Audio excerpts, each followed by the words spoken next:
Est-ce que tu sais ce que c'est un ARG ? Désolé de t'agresser dès le début de la vidéo, bonjour à toi. Aujourd'hui on va parler d'une enquête passionnante qui demande quelques connaissances préalables. Assis-toi, t'es avec moi jusqu'à ce que la cloche sonne, et rassure-toi, il n'y aura pas d'interro surprise au prochain cours. Je pourrais te lire la page Wikipédia avec une voix monotone qui définit clairement ce qu'est un ARG, mais on va faire plus efficace. Un Alternate Reality Game, ou jeu en réalité alternée, c'est une sorte de chasse au trésor, un escape game. Mais pas au sens où on te donne à toi et à ton équipe de 5-6 personnes des indices sur un bout de papier, non, c'est beaucoup plus grand que ça. Le bout de papier dans un ARG, il t'est pas donné à toi, il est donné à Internet, donc à un peu plus que 5-6 personnes, avec une récompense à la clé. Et comme aujourd'hui tout le monde connaît One Piece, je vais faire encore plus synthétique. Tu lances un ARG, comme Goldie Roger l'a fait avant de mourir. Mon trésor, je vous le laisse si vous voulez. Trouvez-le, je l'ai laissé quelque part dans ce monde. Et tout d'un coup, t'es en compétition avec le reste d'Internet. Et comme Internet a sa part de beauté, c'est pas une compétition malsaine où chacun cherche dans son coin, non. T'es aussi en collaboration avec les autres pirates, qui vont t'accompagner dans cette noble quête. Et Internet aime les défis, donc il y a intérêt à ce que l'enquête donne du fil à retordre. Bien, maintenant que tu connais les règles du jeu et que tu as signé pour prendre part à cette histoire, c'est si, il fallait lire la petite ligne, deuxième info absolument capitale pour comprendre le contexte de la chasse au trésor dans laquelle tu vas t'engager. On est en décembre 2017, il se passe pas grand chose en France, visiblement l'annonce d'une grève RATP, rien de bien sensationnel. Mais on est surtout quelques mois avant la sortie d'un film qui a fait beaucoup de bruit, Ready Player One. Et que l'on ait aimé ou détesté le film, à la limite peu importe, nous à ce stade, ce qui compte, c'est de comprendre rapidement l'univers de l'œuvre, le lore qui nous est présenté. Et comme je suis presque sûr qu'une immense majorité l'a vu, je vais aller assez vite. 2045, la Terre va mal, et l'humanité a trouvé une manière de fuir cet enfer grâce à une réalité alternative au doux nom d'Oasis, pas la boisson. Muni d'un Apple Vision, de gants et de combis, chaque individu peut rejoindre cette société virtuelle créée par un certain Hallyday, Donovan de son prénom, concentre-toi un petit peu. Et dans le film, mais aussi dans le roman duquel il s'inspire, l'objectif du héros Parzival, c'est, tout comme le reste des joueurs sur l'Oasis qui vont prendre part à cette aventure et que l'on appelle des Gunters dans le film, de mettre la main sur l'easter egg caché dans l'Oasis, peu après la mort de son créateur, Donovan Hallyday. 3 clés pour un œuf en or à trouver, qui fera du vainqueur le propriétaire de l'Oasis, un véritable dieu de ce monde virtuel. Présentation de ce qu'est un ARG, ok. Présentation de l'univers du film qui est à l'origine de la quête, ok. Maintenant que tu sais tout ça, ce serait marrant que l'enquête de Parzival, pleine d'énigmes et de rebondissements dans le film, on l'ait aussi dans la réalité, hein. Ce serait même méta, non ? Retour dans les grèves, le 10 décembre 2017, toujours quelques mois avant que ce film de Spielberg ne sorte. Et comme on veut que ce film, qui a coûté un petit paquet de billets verts, ne soit pas un échec commercial, on va le promouvoir avec un simple teaser. Simple teaser, hein. On est à l'étape 0, le point de départ, ou rabbit hole dans le monde de l'ARG, et tu sais un peu ce qui t'attend maintenant. Donc t'as un avantage absolument considérable par rapport aux spectateurs de l'époque qui ne pensent regarder qu'un simple teaser. Et je vais te donner un petit coup de pouce supplémentaire en ne te montrant que 10 secondes de la bande-annonce. Concentre-toi, n'hésite pas à mettre pause au besoin, et bienvenue à l'étape 0 d'une des quêtes les plus folles d'Internet. L'Oasis est la création de James Hallyday. Bonjour, si vous regardez cette vidéo, c'est que je suis mort. J'ai conçu et caché un objet, un œuf de Pâques. Waouh, c'était court, j'espère que t'as pas cligné les yeux. Bon, du coup, c'est absolument évident, non ? Si t'as pris la peine de faire un nombre infini de pauses pour pouvoir lire ce que le journal annonçait, je suis profondément désolé, parce qu'il fallait se concentrer sur cette image. Yes, exactement, un QR code. Un détail parmi tant d'autres, surtout quand on a la flèche là-haut, là, avec écrit important, qui d'ailleurs ne montre absolument pas la bonne direction. Au moins, ça t'annonçait la couleur pour la suite. Toujours est-il que, comme pas mal de personnes ce jour-là, qui ont dû avoir la délicieuse impression de mettre le doigt sur quelque chose d'important, quelque chose de secret, mais surtout quelque chose d'immensément plus grand derrière, on va scanner ce QR code, qui va nous faire télécharger un PDF et... un article sur ce bon vieux Hallyday ? Toujours pas notre Johnny officiel, un mec qui a visiblement une vie assez chargée quand même. On a sa backstory, ce qu'est l'Oasis, ce qu'on peut y faire, comme explorer le Titanic. Tiens, si les clients d'Ocean Gate avaient su qu'il suffisait d'attendre l'Oasis, ils seraient toujours là. 2-3 références à la pop culture et c'est tout ? Ça peut pas être tout. Les gars qui ont fait la bande-annonce, ils auraient bossé sur l'écriture d'une petite page de magazine comme simple easter egg pour le film. Ouais, après ça semble pas si déconnant dit comme ça, même si le PDF s'appelle What is the Quest, qui pourrait suggérer une vraie quête dans le monde de la vraie vie véritable.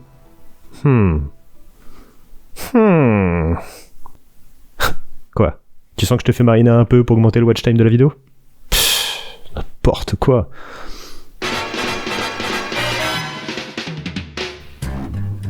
Je te fais pas l'affront de te présenter le binaire, t'as déjà craqué ta nuque, étiré tes doigts, et traduit ces 0 et ces 1 en un splendide Tsaryu-SNG. Le PDF vient d'un site qui s'appelle www.jointhequest.io, qui aujourd'hui redirige vers la page du film sur le site de la Warner, mais qui à l'époque renvoyait « Bonjour les iPhones d'un autre temps » sur ça. Cependant, ton super bonjour elfique, Tsaryu-SNG, quand tu le rentres dans la barre de recherche du site Join the Quest, il se passe rien. Et toi, moi, nous tous, on est des enfants d'internet, et on sait que l'union fait la force. Du coup, tu sais très bien ce que les argonautes, les enquêteurs de l'époque, ont fait. Ils se sont retrouvés sur des forums plus ou moins sombres, ou plus ou moins planqués d'internet, se laissant aller aux théories les plus fumeuses et fantaisistes pour trouver les clés amenant au saint graal de notre réalité. Alors qu'il suffisait juste d'aller sur le subreddit du film Ready Player One pour écouter les mornes parler d'outre-tombe. Le fantôme de Hallyday, hein. Le compte Reddit a été créé le jour même de la publication du trailer sur YouTube, avec un nouvel article de la mort de notre défunt Père Fouras, qui continue de disséminer les indices qui, pour la plupart, ont été retirés aujourd'hui. Comme s'il ne fallait pas que les portes du mystère de la mort de Hallyday restent ouvertes trop longtemps. Pas la peine de le lire cette fois, mais on est rodé, binaire à droite, traduit en ASCII. Dans notre alphabet, ça donne Henry Deve. Ok, donc notre sésame, ouvre-toi, c'est Tsaryu-SNG Henry Deve.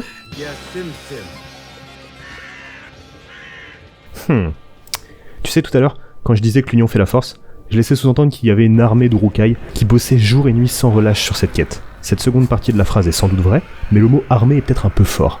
La seconde image, le deuxième article sur la mort de Hallyday, posté sur Reddit, a été upvote 44 fois. Il y a une 60aine de commentaires. On parle d'un trailer d'une super production hollywoodienne faite par Spielberg, qui a fait 2,3 millions d'entrées. En France uniquement.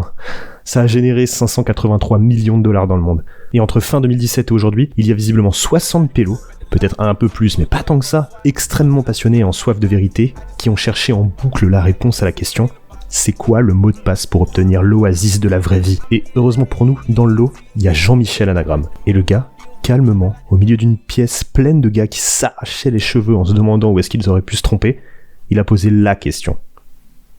Les gars, vous avez remarqué que Tsaryu-SNG, c'est l'anagramme de Gunther's Say, et que Henry Deve, ça fait Never Die, et que si on met le tout ensemble, on obtient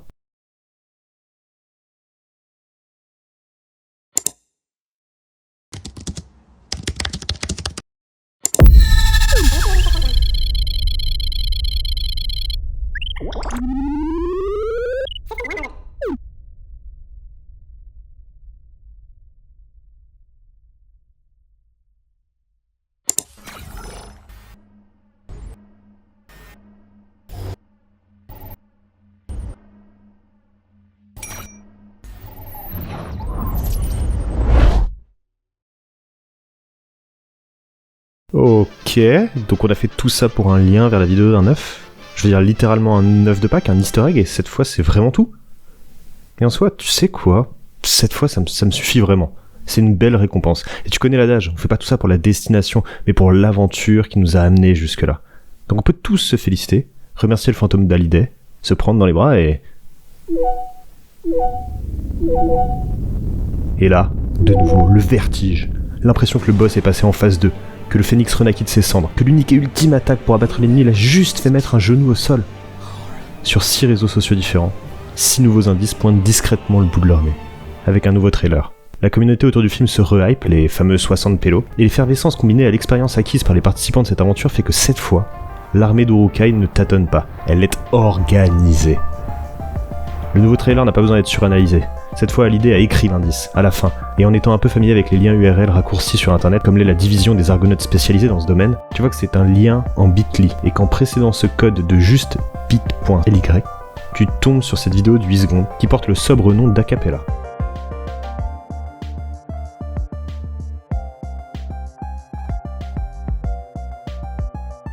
Le pôle des argonautes en charge des réseaux sociaux prend le relais. Chacun des comptes créés a posté une image, avec à chaque fois la même structure, une sorte de long fichier de texte formant une image, tirée à chaque fois d'un film différent.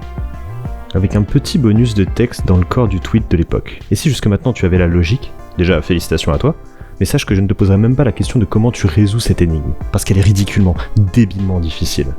Je vais te donner la solution, que bien entendu, les argonautes ont réussi à trouver, à l'aide de je ne sais quel cerveau génialement défectueux.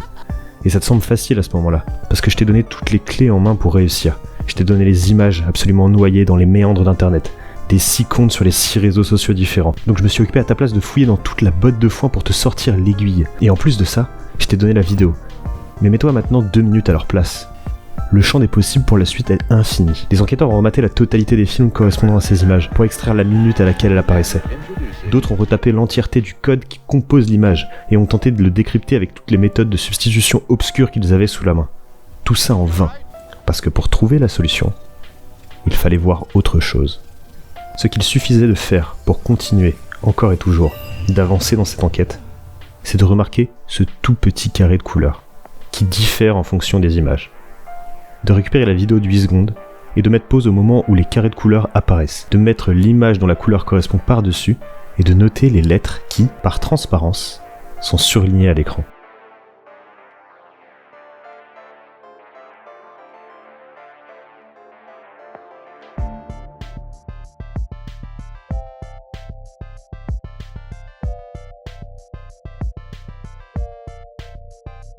Je t'avais pourtant annoncé la couleur pour trouver la solution. Tout ça pour obtenir, une fois les lettres remises dans le bon ordre par Jean-Michel Anagram, une phrase qui répondait à la partie du texte du tweet initial « Never feed a Gunther after midnight ». Et j'aimerais juste qu'on prenne quelques minutes pour apprécier le travail d'investigation colossal des Gunthers de l'époque, qui se sont sans doute nourris bien après minuit pour arriver au plus vite à ce résultat, que je trouve personnellement extrêmement impressionnant. Et désolé de te sortir 2 minutes de l'enquête pour te rappeler que tout ceci n'est qu'une opération de promotion d'un film. Mais bordel, elle est rondement menée.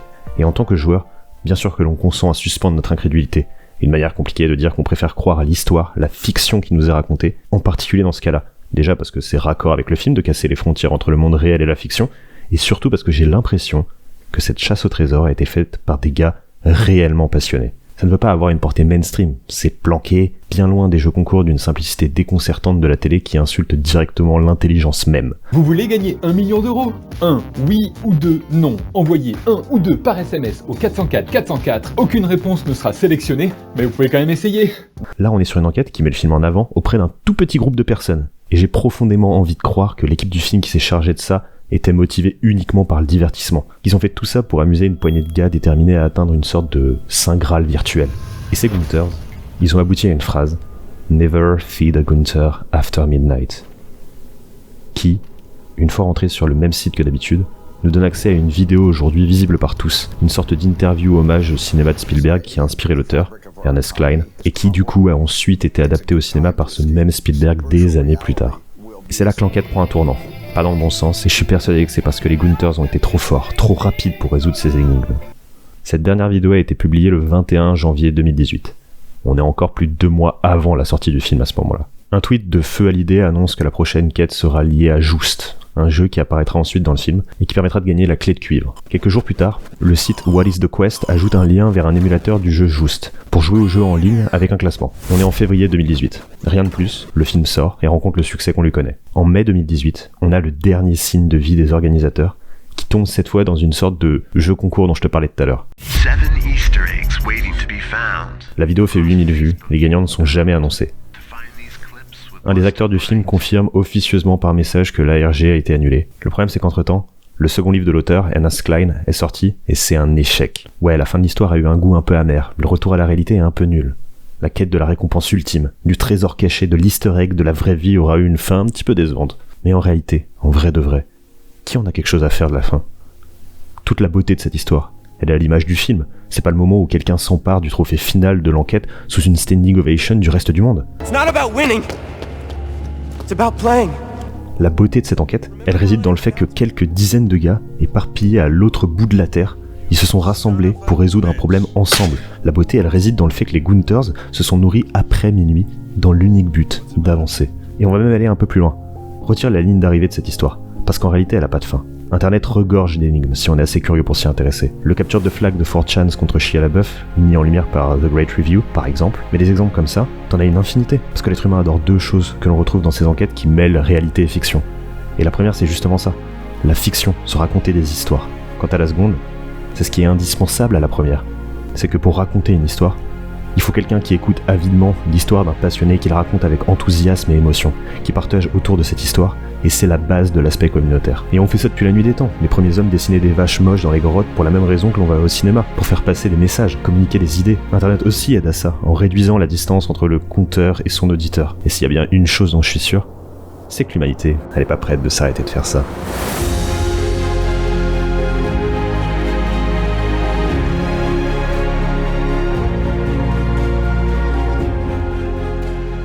La cloche sonne, c'est bon, t'es libre. J'espère que t'as pu suivre jusqu'au bout, j'ai volontairement choisi d'imposer un rythme assez élevé pour que l'enquête te semble aussi grisante que moi lorsque je l'ai découverte. Un gros merci au Wikigame Detectives qui recense les événements clés de cette enquête. Je te mets le lien en description.